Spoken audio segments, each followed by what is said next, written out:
This is a Fox News alert. Tensions are running high between the United States and North Korea over the rogue regime's successful test of an intercontinental ballistic missile capable of hitting Alaska. I'm Judge Janine Pirro in for Sean tonight. Thanks for being with us. Amid international uproar, North Korea is promising even more missile and atomic weapons tests. And earlier today, at an emergency United Nations Security Council meeting, Ambassador Nikki Haley slammed Pyongyang and issued a stern warning. Take a look. Make no mistake, North Korea's launch of an ICBM is a clear and sharp military escalation.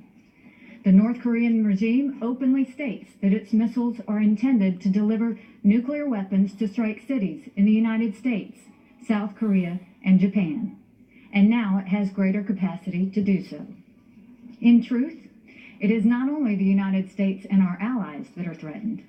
The United States is prepared to use the full range of our capabilities to defend ourselves and our allies.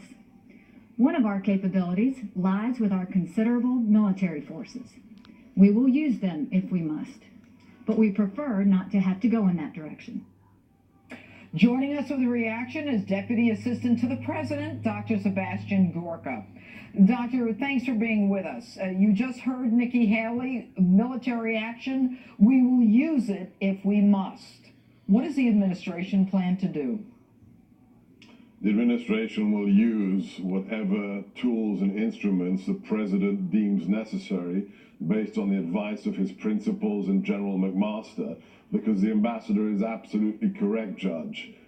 North Korea is a grave threat, not only to our allies and partners, but now to the United States, and we cannot permit it to move down this trajectory of further developing longer and longer range ballistic missiles and nuclear weapons. It cannot go on. You know, there has always been problems with North Korea, and we've tried all kinds of diplomatic and as well as economic efforts over the years, although I'm not quite sure in the last 8 years much was done at all. But this is the first time, Doctor, that it appears that they have the capacity with this ICBM to hit our shores. This is the closest that we have seen North Korea come in terms of capability of hitting the homeland. How does that change the scenario?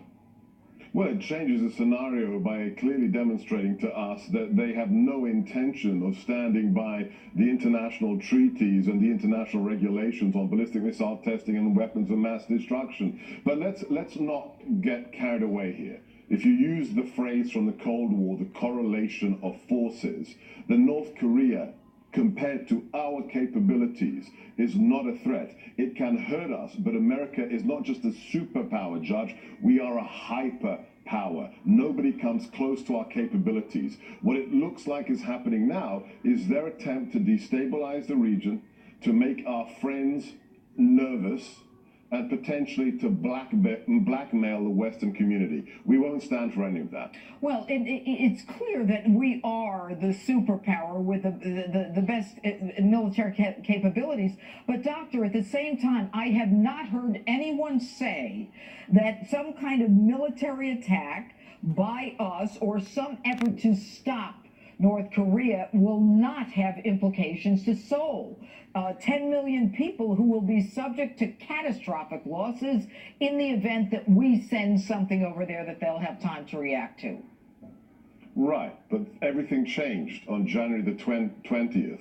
When Donald J. Trump became the commander-in-chief, what did you see instantly, Judge? You saw decisiveness, whether it was the 59 cruise missiles in Syria, whether it was a 21,000-pound Moab bomb in Afghanistan. We don't talk. It's not jaw. We are prepared to use force when necessary. And North Korea has to understand that as well, because this is a very different kind of president, and he will use those measures required to protect our interests, our nation, and our friends. So nothing is off the table, Judge. Well, given the fact that if Kim Jong-un, and who knows whether he's mentally stable or not, but let's assume, look, that to do this yesterday on the 4th of July like a birthday present and sending this intercontinental ballistic missile. And by the way, which as I understand, Doctor, was the one that they had paraded out in April at that parade when they were showing off all their missile defense systems. But to do that is basically not just thumbing his nose, but actually his middle finger to the United States. Tells me the guy's interested in doing it, and the only thing that we can do it is preemptively stop him from doing that.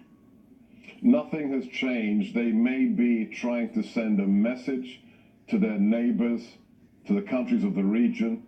But the most important thing is North Korea remains a decrepit Stalinist regime that without the support of China would economically collapse. They know that, we know that, and Beijing knows it. The question is China going to start drawing its own red lines with regards to this satrapy? Right, but before we run out of time, I understand that the president will be giving a speech tomorrow in Poland. Can you give us an idea of what to expect? All the viewers have to listen to this speech. It's going to be 7 a.m. It will be a barnstormer. The president will be at the monument in front of the Warsaw Uprising, reaffirming Western civilization, Christian values, the role of Poland in resisting fascist and communist dictatorship. It will be an amazing, historic speech, Judge. All right, Dr. Gorka, always great to have you on. Thanks for joining us tonight. Thank you. And here with more reaction are the host of War Stories on FBN, Colonel Oliver.